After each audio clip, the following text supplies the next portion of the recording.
जीते जी जो हवस के पुजारी हैं वो मरने के बाद भूत बनकर वैसे ही उपासना करते हैं। इन पर जिस्म का ऐसा आकर्षण होता है जो इनको बुद्धि से अंधा बना देता है। अब अकल के अंधे को कोई कैसे रास्ता दिखा सकता है। एक तो भूत, ऊपर से हवसखोर, ये मेल अपने आप में भयानक है। भूतों से निपटना पहले से ही जीवन और मृत्यु का मामला रहा है, लेकिन ऐसे भूत आत्मिक दुनिया में बहुत खराब होते हैं।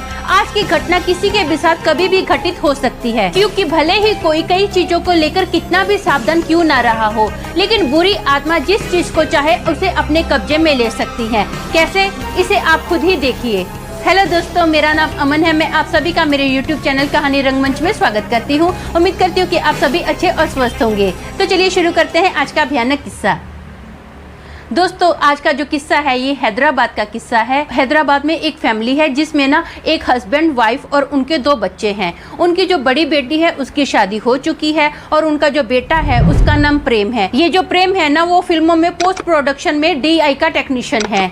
ये जो अभी काम करता है ना, इसका जो ऑफिस है, इसका ऑफिस इसके घर से ना बहुत दूर है। ये डेली रिक्शा में ट्रेवल करता है। इसके घर पर गाड़ी भी है, खुद की इनकी गाड़ी है। इसकी मम्मी इसको बहुत बार बोलती है, बेटा तू गाड़ी क्यों नहीं लेके जाता है, गाड़ी लेकर जाना, रिक्शा में क्यों इतने धक्के खाता है। तो ये अपनी मम्मी को बोलता है, मम्मी मेरे आने के कोई ठिकाने होते हैं, मैं कभी रात को 2 बजे आता हूँ, कभी 3 बजे आता हूँ, कई बार तो मैं 2-2 दिन घर पर भी नहीं आता हूँ, तो खामखा गाड़ी वहाँ पर पड़ी रहेगी। बेटर है आप लोग यूज करो ना, आप लोग कहीं आते जाते हो तो आप ही गाड़ी में ट्रेवलिंग करो ना, मैं क्या गाड़ी का यूज करूंगा, आप ही यूज करो, ऐसा बोलता रहता है। अब इसकी मम्मी बोलती है, ठीक है बाबा, अब तेरी बातों में कौन उलझेगा, जैसा तू चाहता है ना वैसा ही होगा। अब एक रात ना प्रेम अपने स्टूडियो में काम करता है। स्टूडियो में ये अकेला ही होता है और कोई भी स्टूडियो में नहीं होता। प्रेम के जो ऑफिस का दरवाजा है ना, जब वो बंद होता है या खुलता है ना, उस दरवाजे में एक प्रॉब्लम है, वो खुद ही चू चू की बहुत आवाज करता है। अभी प्रेम ना स्टूडियो में काम ही कर रहा होता है तो ये देखता है कि इसका ना रूम का दरवाजा धीरे से खुलता है, सू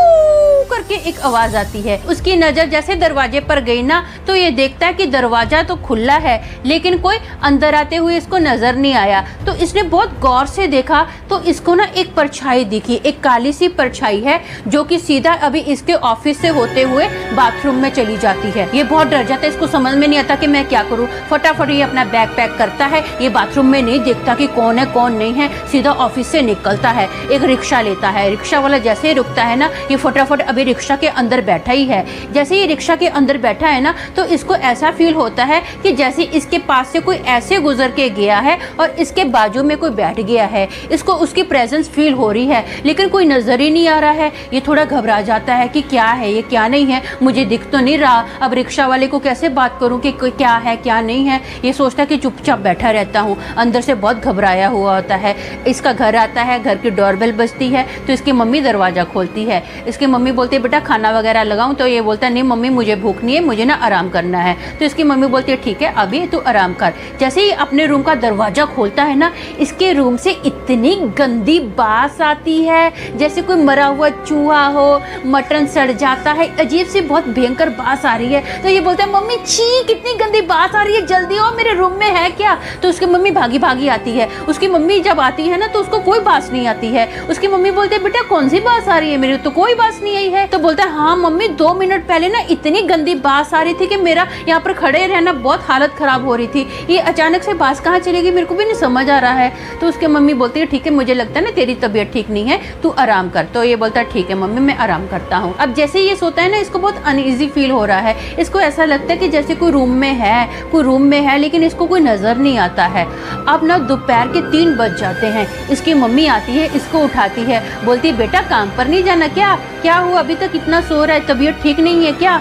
तो बोलता मम्मी नहीं, थोड़ा ना बुखार जैसा लगता है। तो इसकी मम्मी इसके सर पर हाथ लगाती है तो देखती है इसका सर तो इतना जोर से तप रहा होता है ना, भयंकर, हाथ लगाना उसको भारी लग रहा है। फटाफट वो इसको दवाई देती है। अभी दवाई खा के ना ये थोड़ा टाइम सोता है। अब शाम के 6 बज गए हैं तो ये अपनी मम्मी को बोलता है, मम्मी अभी ना मुझे थोड़ा ठीक लग रहा है, मैं ऐसा करता हूँ ऑफिस जाता हूँ और मैं ना आज अपनी गाड़ी ही लेकर जाऊंगा। तो इसकी मम्मी बोलती है, ठीक है बेटा अगर ठीक लगता है तो ही जा, नहीं तो कोई बात नहीं है, तो घर पर ही रह। तो बोलता नहीं मम्मी बहुत ज्यादा काम है, मुझे ऑफिस ऑफिस जाना ही पड़ेगा। तो इसकी मम्मी बोलती है ठीक है, फोन वगैरह करते रहना। बोले ठीक है। जैसे ही ना ये अपनी गाड़ी का दरवाजा खोल के अंदर बैठता है और दरवाजा बंद करता है ना, तो इसको ऐसा फील होता है कि लेफ्ट साइड का भी दरवाजा बंद हुआ है और कोई इसके बाजू में आके बैठा है। ये बहुत डर जाता है, ध्यान से देखता है कि क्या है, क्या मुझे बार बार फील हो रहा है, लेकिन इसको कुछ नजर नहीं आता है। अब ये अपनी गाड़ी स्टार्ट करता है, ऑफिस में जाता है। जैसे ऑफिस में जाता अभी काम स्टार्ट कर रहा है। रात के ना लगभग 1 बजे का टाइम होगा। ये अपना काम कर रहा है, बहुत काम में बिजी है। इसके पास इतना काम है ना कि कंटिन्यू बस काम ही काम कर रहा है। अभी इसका ध्यान पूरा स्क्रीन की ओर है। ये स्क्रीन पर देख ही रहा होता है ना, तो इसको सेम वैसा ही साया जो कल दिखाई दिया था ना, वैसा ही साया इसकी स्क्रीन के पास से ऐसे गुजरता है। ये एकदम डर जाता है, इसके तो पूरे होश उड़ जाते हैं। फटाफट अपना बैग उठाता है, गाड़ी में रखता है और गाड़ी स्टार्ट करता है। गाड़ी स्टार्ट करता है ना, थोड़ी ही दूरी पर जाता है तो इसको ना इसकी गाड़ी के अंदर से किसी की रोने की आवाज़ आ रही है, जैसे कोई औरत रो रही है। इधर उधर देखता है, गाड़ी के अंदर कोई नज़र नहीं आता है। जैसी गाड़ी रोकता है तो आवाज़ भी बंद हो जाती है। रोने की आवाज़ बंद होगी तो इसको समझ में नहीं आता ये कहाँ से आवाज़ आ रही थी, कैसे आवाज़ आ रही थी। फिर से गाड़ी स्टार्ट करता है, फिर से रोने की आवाज़ आती है। फाइनली ये गाड़ी रोकता है, गाड़ी के बाहर देखता है कि कौन है, क्या हो रहा है। ये गाड़ी का जो आगे का ढक्कन होता है वो भी उठा के देखता है, कोई नज़र नहीं आता। पीछे डिक्की में भी देखता है, कोई नज़र नहीं आता। ये समझ नहीं पा रहा है कि कैसी आवाज़ आ रही है, कहाँ से आवाज़ आ रही है। कंटिन्यू जैसे मैं गाड़ी स्टार्ट करता हूँ ना, किसी की रोने की आवाज़ आ रही है। बहुत घबराया हुआ है, बहुत हालत ख़राब है। अब जैसे ही ये गाड़ी स्टार्ट करता है ना, तो इसके पीछे से इसको एक साया हुआ बैठा दिखाई देता है। जो गाड़ी का रियर व्यू होता है ना, इसको वहाँ से वो साया नज़र आता है एकदम क्लियर, जो इसको ऑफिस में दिखा था। अब ये बहुत डर जाता है। इसका जो गाड़ी का बैलेंस है ना, वो डिसबैलेंस हो जाता है और रास्ते में जो लाइट के खंबे रहते हैं ना, वो खंबे में जाकर सीधी इसकी गाड़ी टकराती है। इतने बुरे से इसकी गाड़ी टकराती है कि इसका जो सर होता है ना, धार देने गाड़ी पर लगता है और फट से ब्लड आना स्टार्ट हो जाता है। फटाफट ये अपनी गाड़ी स्टार्ट करता है। अब बाजू के हॉस्पिटल में जाता है। हॉस्पिटल में जाता है, बैंडेज वगैरह लगवाता है, फटाफट घर आता है। इसकी मम्मी पूछती है कि बेटा क्या हो गया, ये चोट कैसे लग गई, बहुत घबरा जाती है। तो ये ना सारी बातें अपनी मम्मी को बताता है कि मम्मी ऐसा ऐसा हुआ था। तो उसकी मम्मी बोलती बेटा पहले क्यों नहीं बताया, पहले ही बता देता, मैं तुझे बाबा जी के पास लेकर चलती, हाँ पंडित जी के पास लेकर चलती, मुझे बताना चाहिए था ना। तो बोलता ठीक है अभी बता दिया ना मम्मी, मेरे को ना बहुत पेन हो रहा है, प्लीज मुझे आराम करने दो। तो इसकी मम्मी बोलती है ठीक है तू आराम कर। अब रात का टाइम है, ये अपना रूम में आराम कर रहा है और इसके मम्मी डैडी सो जाते हैं। इसके मम्मी डैडी को ना थोड़े ही टाइम के बाद रात के लगभग 3 बजे ना किसी की पैरों की धड़ धड़ धड़ धड़ करके आवाज आ रही है। तो इसके मम्मी डैडी फटाफट दोनों उठते हैं, इसके रूम में जाते हैं। ये रूम में नहीं है तो इसके बहन के रूम में जाते हैं। इसके मम्मी डैडी इसको देखकर बहुत ही ज्यादा चौंक जाते हैं। इसके मम्मी डैडी इसको देखकर बहुत ही ज़्यादा चौंक जाते हैं। ये क्या करता है, अपनी बहन के कपड़े पहने हुए, इसने घाघरा जो इसकी बहन का होता है ना, इसने वो घाघरा पहना हुआ है, बहन की चूड़ियाँ पहनी हुई है, लिपस्टिक लगाई हुई है, काजल लगाई हुई है, पूरे लड़की के लिबास में ये है और डांस कर रहा है, जोर जोर से डांस कर रहा है। इधर हाथ मार रहा है, उधर हाथ मार रहा है, गा रहा है। इसके मम्मी डैडी बहुत डर जाते हैं, समझ में नहीं आता कि क्या करें। इसकी मम्मी बोलती है जो भी इसके साथ पूरा दिन जो हुआ था ना, हर एक बात इसकी मम्मी इसके डैडी को बताती है। तो इसके डैडी बोलते हैं ठीक है मैं पंडित जी को फ़ोन करता हूँ। वो रातों रात अपने पंडित जी को फ़ोन करते हैं और बोलते हैं कि मेरे बेटे के साथ ऐसा ऐसा हो रहा है, प्लीज़ आप जल्दी आओ। तो पंडित जी बोलते हैं कि देखो जैसा जैसा आप बता रहे हो ना, एक बहुत ही बुरी आत्मा मुझे लगता है आपके बेटे में समा गई है। ये ना मैं ऐसा करता हूँ, एक अगोरी बाबा को लेके आता हूँ, वो इसको निकाल सकता है, ये मेरे बस का नहीं है। तो प्रेम के फादर बोलते हैं जल्दी लाइए, जिसको भी लाना है आप फटाफट लेकर आइए। अब वो अगोरी बाबा जैसे इनके घर पर आता है ना, तो ये प्रेम है ना, ये बहुत जोर जोर से चीख रहा है, हा हा करके चीख रहा है। बोलते हैं मेरे घर में क्यों आए, निकल जा यहाँ से, इसी वक्त निकल जा। तो अगोरी बाबा बोलता है नहीं मैं नहीं निकलूंगा, निकलना तो तुझे इसके शरीर में से पड़ेगा। तो वो जो आत्मा होती है ना, जोर जोर से हंसती है, बोलती है तू मुझे निकालने आया है। बोले हाँ मैं तुझे निकालने आया हूँ, तुझे निकाल कर ही रहूँगा। तो बोले अच्छा ठीक है, अगर तू मुझे निकालना चाहता है ना, तो मुझे ना इसका शरीर बहुत पसंद है, मुझे इसको अपने साथ लेकर जाने दे, तुझे ना मैं कुछ नहीं करूँगी, अपनी जान बचाना चाहता है ना। अगोरी बाबा को ऐसा बोलती है।